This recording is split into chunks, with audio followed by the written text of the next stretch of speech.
자, 이렇게 해서 시장 리스크가 마무리되고, 그 다음에 이제 신용 리스크입니다. 신용 리스크에서는 신용은 상대방이 원리금을 제때 못 갚을 위험이죠. 또는 신용 등급이 떨어질 위험은 이제 신용 리스크라 하는데, 요 신용 리스크는 앞에서 살펴본 시장 리스크와는 차이점이 있더라. 차이점 알아두셔야 됩니다. 시장 리스크는 바로 가격 변동 위험입니다. 그렇지만 신용 리스크는 상대방이 채무 불이행할 리스크, 회수율이 떨어질 리스크, 신용 등급이 떨어질 리스크, 이런 것들이 신용 리스크예요. 시장 리스크는 발을 계산할 때 목표하는 기간이 짧습니다. 왜? 매일매일 가격이 변하잖아요. 그러니까 하루나 며칠. 근데 신용 리스크는 한번 대출해지면 오래 가잖아요. 그래서 여기에 보통 1년 이렇게 길다, 목표 기간이. 리스크 한도 적용 대상은 거래, 하나의 조직 전체에서의 리스크를 계산하는 반면에 신용 리스크는 상대방별로 리스크를 계산하는 특징이 있다. 수익률 분포, 시장 리스크는 일반적으로 정규 분포를 띠고 있다. 물론 옵션 같은 경우는 좀 제외를 하고 대부분의 시장 리스크는 수익률 분포가 거의 정규 분포에 가까운데 신용 리스크는 정규 분포가 아니다. 비대칭적인 분포가 많다. 그리고 법률 리스크, 시장 리스크는 법률 리스크가 전혀 노출이 되지 않는데 신용 리스크는 1:1 계약을 하다 보니까 각종 법률 리스크가 아주 크게 노출된다는 이런 차이점들이 있습니다. 자, 그 다음에 신용 리스크를 계산할 때 기대 손실과 기대 외 손실을 계산하는 거, 요거 여러분들 항상 계산 문제 풀어보시라고 했죠? 이거 뭐 공식만 알고 이 용어만 무슨 뜻인지만 알면 기계적으로 이런 문제 나오면 너무 땡큐입니다. 그래서 채무 불이행으로 인한 신용 손실, 이걸 크레딧 로스라고 하는데 요 크레딧 로스는 어떻게 계산하느냐? exposure at default, 즉 채무 불이행에 노출된 금액입니다. 신용 위험에 노출된 금액 얼마? 그 다음에 로스 기분 디폴트예요. 채무 불이행 시 손실률입니다. 그래서 얼마 노출된데 100억 대출해준데 손실이 얼마 났다. 그거 곱하면 되는 거예요. 그만큼이 바로 채무 불이행으로 신용 손실. 그래서 요 각각의 용어만 여러분들이 뭘 의미하는지만 잘 알아두시면 됩니다. 그 다음에 기대 손실, expected loss입니다. 예상되는 손실은 어떻게 계산하냐? 신용 손실 금액, 이 금액을 평균치를 계산하는 거예요. 어떻게 계산하냐면 요 채무 불이행에 노출된 금액에다가 손실률 곱한 거에다가 확률만 곱해주면 됩니다. 즉 채무 불이행할 확률, 부도 확률만 곱해주면 그게 예상 손실이에요. 요거만 곱해준다. 이건 probability of default거든요. 채무 불이행 확률입니다. 즉 부도율이에요. 네. 그 다음에 신용 손실의 변동성. 변동성은요, 요 크레딧 로스 곱하고 여기에다가 루트 부도율, 즉 채무 불이행 확률 곱하기 1 마이너스 채무 불이행 확률, 요거에 제곱근을 씌워주면 이게 신용 손실의 변동성을 계산하는 겁니다. 그래서 우리가 예상하지 못한 손실, 기대 외 손실은 어떻게 구해지냐면 이것을 주어진 신뢰 수준에서의 최대 손실 금액이라고 해서 일종의 신용바라고 합니다. 크레딧바는 알파 하고 알파 값에다가 신뢰 수준 주어지면 이 알파 값에다가 신용 손실의 변동성을 곱해주는 거예요. 그래서 이 알파 값 신뢰 수준에다가 요 신용 손실의 변동성 위에서 구한 요거를 곱해준다. 근데 결국 여기서 출발하는 겁니다. 요거 공식 특히나 확실하게 기억하고 계셔야 돼요. 자, 그 다음에 장외 시장은 상대방을 믿고 하지만 신용을 높이기 위한, 증대하기 위한 각종 제도들이 있어요. 그래서 네팅 협약, 포지션 한도 설정, 증거금과 담보도 요구하고 계약 종료 조항을 넣던지 이자율을 또 주기적으로 조정하는 이런 것들을 할 수 있습니다. 그 다음에 장외 파생 상품인 경우 신용 리스크는 어떻게 측정하냐면 신용 리스크 노출 금액, 장외 파생 상품인 경우는 이렇게 합니다. 신용 리스크 노출 금액을 계산할 때는 현재 노출 금액을 계산하고 잠재적인 노출 금액을 계산해서 두 개를 합칩니다. 그럴 때 현재 노출 금액을 어떻게 계산하냐면 아주 중요하다고 그랬죠? 대체 비용, 즉 현재 시장 가격입니다. 이거와 0, 둘 중에 큰 거니까 현재 노출 금액은 마이너스라는 건 없는 겁니다. 0과 대체 비용 둘 중에 큰 거. 그 다음에 잠재 노출 금액은 포지션을 만기까지 가면 앞으로 예상되는 그런 위험 금액이죠. 그래서 액면 금액에다 각각 신용 환산율이 있습니다. 어떤 포지션은 얼마만큼 이렇게 다 환산율이 정해져 있는데 그 액면 금액에다, 즉 거래한 금액에다 환산율 곱해서 잠재 노출 금액 계산합니다. 그래서 특히 이 현재 노출 금액 계산하는 건 잘 알아두셔야 돼요. 그래서 현재 노출, 잠재 노출 금액에서 더하면 그게 장외 파생 상품의 신용 리스크 노출 금액을 계산하는 겁니다. 그 다음에 장외 옵션인 경우 포지션별로 노출 금액은 좀 차이가 있죠. 이거 시험에 많이 나온 거죠.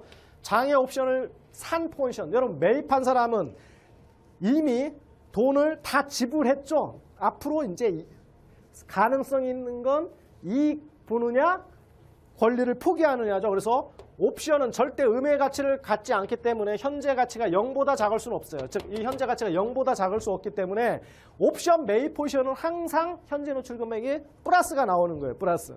그런데 장외 옵션을 매도한 사람 이미 팔아서 이익을 다 얻었죠? 더 이상의 이득은 없습니다. 먼저 돈이 들어와요. 그 다음부터는 손해볼 일만 있어요. 그렇기 때문에 현재 노출과 잠재 노출은 다 빵이에요. 왜?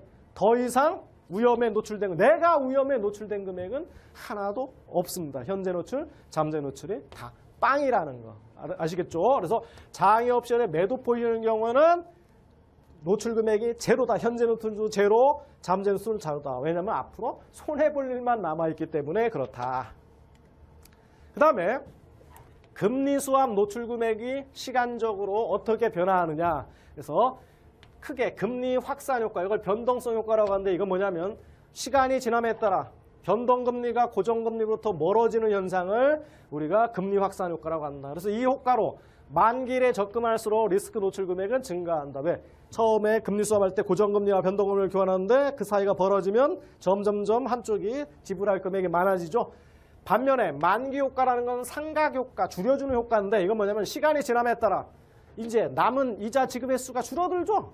그러다 때문에 이거는 리스크 노출 금액이 감소하는 현상입니다. 그래서 금리 확산 효과를 상쇄시키는 효과를 우리가 만기 효과 또는 상각 효과라고 한다. 그럼 금리 수합이나 통화 수합 이런 리스크 노출 금액은 시간적으로 어떻게 변하냐. 이 두 가지 효과가 섞여 있는데 시간적으로 어떻게 되느냐 보시면 금리 수합은 처음에는 확산 효과가 만기 효과를 지배해서 리스크 노출 금액이 점점 커져요. 이렇게 만기가 가면 갈수록 리스크에 노출되는 금액이 점점 커집니다. 처음에는 이게 크기 때문에. 그런데 만기가 감소할 때는 만기 효과가 확산 효과를 지배하여 리스크 노출 금액은 줄어들게 됩니다. 그래서 나중에는 이렇게 금리수 이렇게 줄어들게 돼요. 그럼 언제 시점에서 리스크 노출 금액이 최대가 되냐면 만기를 3으로 나눈 시점입니다. 그래서 만기를 3으로 나눈 시점에 이 금리 수합은 리스크 노출 금액이 가장 최대가 된다. 반면에 통화 수합인 거는 다르다. 통화 수합은 왜? 금리 수합은 이자만 교환하는 반면에 통화 수합은 만기에 반드시 원금을 교환하잖아요. 그러다 보니까 통화 수합은 리스크 노출 금액이 만기로 갈수록 커지는 겁니다. 그래서 만기일에 원금을 교환해야 하기 때문에 확산 효과가 항상 만기 효과를 지배하게 되어 리스크 노출 금액은 만기 요 직전이 가장 커지게 되는 겁니다. 둘 차이점 기억하시고요.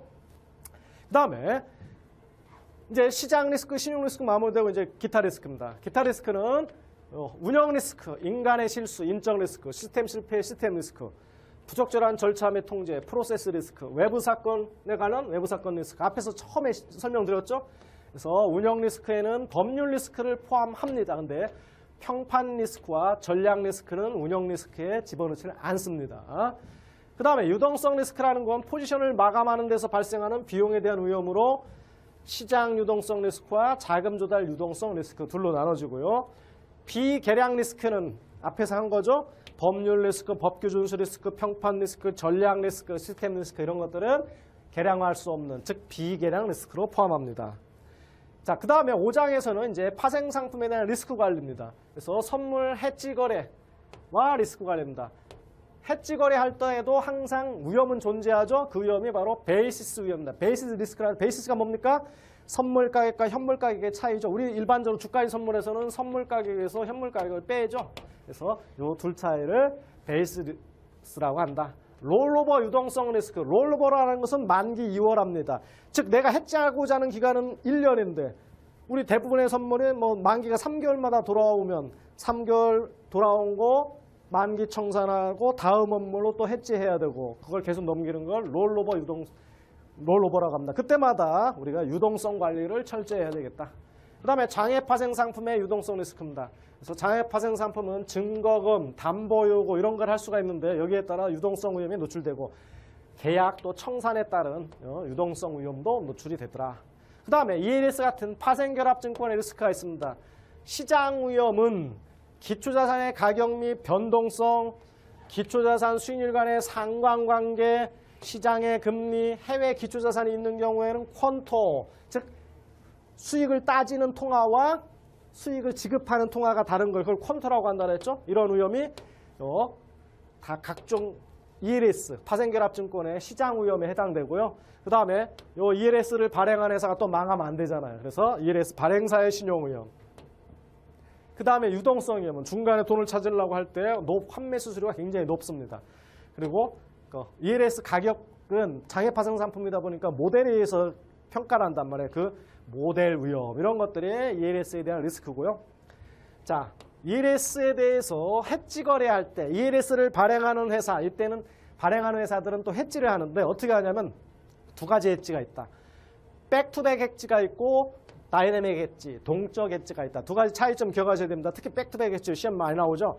발행되는 파생결합증과 동일한 수익구조의 수합 계약을 다른 거래 상대방과 체결하여 해지하는 걸 뭐라고 한다? 그대로 등대고 거래하는 거다. 그래서 백투백 해지라고 합니다. 반면에 동적 해지는 파생결합증권 발행에 따라 투자자에게 지급하는 수익구조를 복제하기 위해서 기초자산을 직접 자신이 거래해서 해지하는 전략은 동적 해지다 이렇게 불러요.